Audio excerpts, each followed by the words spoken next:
好多人以為自己有拖延症，其實唔係。你唔係懶，你只係將起點設得太高，搞到自己根本行唔出第一步。今日我同你講一個心理學原理，叫滑梯效應。咩叫滑梯效應？就係當你將一件事嘅啟動阻力降到最低，滑落去之後，後續行動會好似滑梯咁順勢而下，根本停唔到。點解會咁？因為大腦最怕嘅唔係做嘢本身，而係對做嘢嘅想象。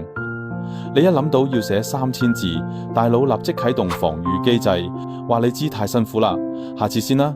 但如果你只需要寫一句嘢，大腦會覺得咁簡單，根本嚟唔切防禦。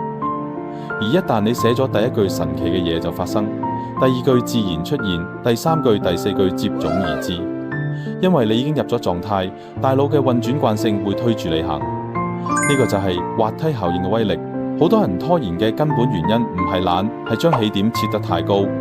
你想一次過做到完美，想要有成3個鐘先開工，想等靈感爆發先動筆，呢啲諗法睇落合理，實際上都係大腦設嘅障礙。我識個朋友想健身，上咗2年，辦咗3張卡都冇點去過。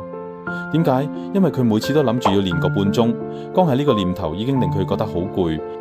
後來佢只做一件事，換運動衫。結果佢而家已經堅持咗半年，體脂由28%跌到18%。你要明白，行動本身就係目的，你唔係為咗完成任務，而係為咗啟動大腦嘅運轉機制。一旦機制啟動，後面一切都會水到渠成。真正嘅高手從來唔等準備好，有時間有靈感，呢啲都係幻覺。佢哋只管先上車後補飛，唔求萬事俱備，只管先動起身，然後俾行動本身帶住佢哋往前衝。從今日開始，揾出你最想做但一直拖嘅嗰樣嘢，將起點降到最低，低到不能夠再低。